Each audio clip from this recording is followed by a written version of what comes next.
If this looks bad, like, I'm not changing it. I went through so much just to set this up.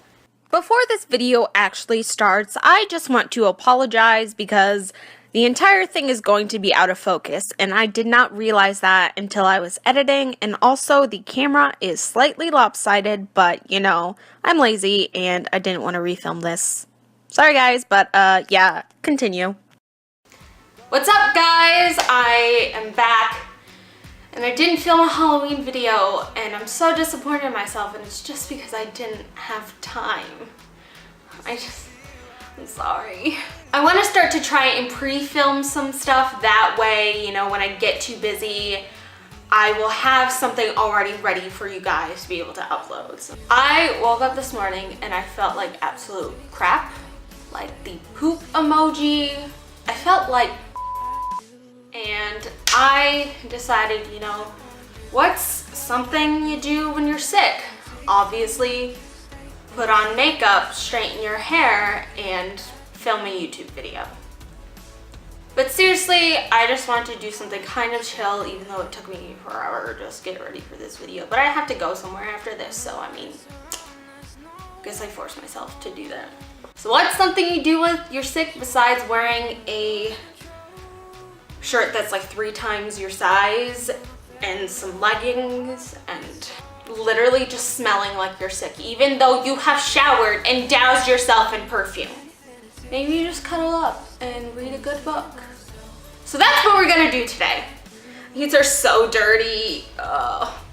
So I decided, if reading is something people do when they're sick, something that might be so fun to do is go back and read the fan fictions I was obsessed with in high school. Everything I literally do on the internet is embarrassing myself for your guys' entertainment, so. I literally got a text the other day from someone I went to high school with and I haven't talked to in God knows how long, and somehow they found my videos and I know they're watching this. Hey, how you doing? But apparently my embarrassing stuff makes them laugh. Awesome. So we're gonna start with the fan fiction called Locker 17. I was obsessed with this fan fiction. It was like my favorite, and I still have never continued reading it because it just continues on, but I could never put it down.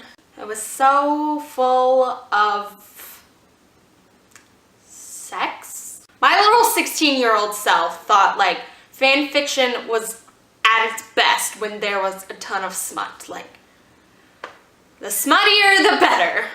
He thinks he was a replacement for Sam, and he's right. You want the truth, right? My voice is low, but loud enough for him to hear me. Louis nods his head, telling me he wants the truth. It'll hurt him, but this will be the best way to get closure from all of this. If he can take half about what I'm about to confess to. Otherwise, the rest will have to wait. I know exactly what's going on, and I really do want to know what is happening. Oh my gosh, I haven't read this in like 3 years. This isn't going to be easy. Not at all. I've been avoiding all this, hoping that Louis would never bring it up. Sometimes you just have to get things over with. Okay, I'm skipping down to where he actually like starts. Okay, right? Here we go! When you first came to school, I saw you nearly got beat up by Zane. I didn't make much of it. Not until I got closer to you. You reminded me so much of Sam. The way your hair was styled, your eyes, your lips, your voice was just wow. But the one thing you didn't resemble to Sam was your personality. You two are complete opposites. He loved to wear black. You rarely do. He was covered in tattoos. You're not. Sam was 3 years older than me. You're not. You two have your differences, but I couldn't see that at first. I looked down at my fingers before I continue. Louis won't even look at me straight in the eyes after I brought up how he reminded me of Sam. The day I asked you out to the cafe was because that was mine and Sam's little getaway. Everyone watching this is probably really confused. But probably almost everyone in the One Direction fandom and Larry fandom have probably read this. Like, everyone has read this, I'm pretty sure. I'm getting upset because there was this one fanfiction I used to be obsessed with, and now I can't find it.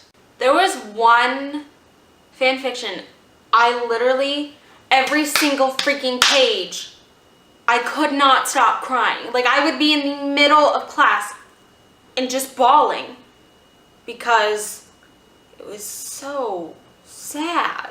I can't find that one. I'm guessing it just disappeared off the internet. I know where to look for it. I literally think this book has just disappeared off the internet. Well, time to read a different one. This one is called 99 Days Without You, and it's like Harry commits suicide, and it's Louis writing to him every single day. And it's so sad! Oh, that bird is, oh my god. I've never seen a bird like that, and it's like bright. Oh my god. Dear Harry, you've been gone for 2 weeks now. I haven't been coping well. The boys have sent me to a therapist to help me forget, but I can't forget. You're all I ever think about. Your head of luscious curls, the way your smile lights up a room, your green eyes that I love so much, you're impossible to forget. I don't want to forget. Okay, this is getting me in feels, and I legit am probably about to cry. We're gonna read my fan fiction that I wrote that is on the internet. Oh, this is starting at chapter 13. Wait, did somebody comment on this? Do I have fans? Oh, that was from a year ago. Oops. I don't even remember where I left off writing this, so let's see. Louis, can you hear me? Muffled sounds was all I heard all around me. I knew people were calling my name, but at the same time I couldn't hear it. When I opened my eyes, it was as if I was underwater. My eyes burned and everything was bright. Code blue! White, all I could see was white.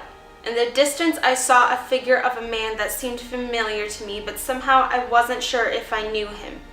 I looked down and saw I was in my wheelchair, yet I wasn't sure why. I stood up and took a step, slowly. I took a few more steps towards the figure as it did not move from its position. I know you, don't I?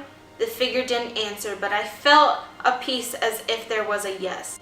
I began to walk closer, watching the figure become more apparent to me. I loved the feeling of being on my feet so much I continued in a run until I was right in front of the figure. It began to dawn on me exactly where I was and why I was there. I was dead. That was it. I'd always talked about it and wondered what was on the other side, and it finally came. But if I was here, not only did my time come, so did... It was all a dream! My little 16-year-old self had this dramatic little thing going on, and then it was like, bam! It was a dream. Kayla, what are you doing with your life? I was obsessed with Larry Smut, and that's probably going to make me sound like a weird little horny girl who's obsessed with gay porn. I mean, that's not far off from the truth. I'm talking about my high school self, okay? Please. I know all of you Larry shippers have watched Jack Styles. If you haven't, like, if you don't know what I'm talking about, please don't look it up. Okay, this book is literally just called Larry Smut. He explains Harry will stay the night. She doesn't complain, so Louis says a quick goodbye when he hears Harry shifting on the couch. He mumbles something out loud before a small whimper escapes Harry's lips, and he looks as if he's grinding against the air. Louis stands shocked as he witnesses Harry twist his hips. Harry's mouth falls open and a throaty moan falls from his perfectly plump lips. Louis bites on his tongue to keep still. Never has he witnessed something as erotic as what Harry is doing right there on his couch. Louis, of course, knows he's gay. Well, he's known for some time now, but hearing the whimpers and moans leaving his best friend's mouth, the way Harry's hips shift upwards and his bottom lip taken between his lips, Louis knows he's definitely gay. He doesn't know what to do when Harry's hand moves above the blanket Louis laid over his long body to palm at his probably hard and leaning cock. Louis feels himself half hard in his balls. This is not even the worst of it. Why am I laughing? I'm so uncomfortable reading this on camera. Why did I decide to do this? I found it. The fan fiction I could not find. I found it. I didn't even finish this because it was so sad. I cried every single page. Every single sentence. Oh my god. That was it. The final straw that made me snap. The last thing I knew I could stand to see. The last little push I needed to make me break. It was done.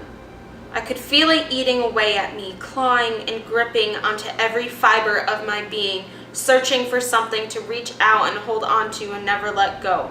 What was it? Guilt? Shame? Longing? Love? Stupid love. Why couldn't I just forget? Everyone else did. Why couldn't I just move on? Everyone else did. I was the only one still holding on to something that would never happen. Oh my god! Feels! So many feels right now. So many feels. Okay guys, I hope you enjoyed this little walk down memory lane with me, even though it was just my memories and no one else, and probably everyone's gonna think I'm weirder than I already am. This reminds me, there is one fan fiction I want to make an entire video about it just by itself. So if you guys want to see that, give it a thumbs up or comment down below, because that one on its own deserves its own video. And I hope you all have a great day. I hope you enjoyed this, and I'll see you all next time. Bye!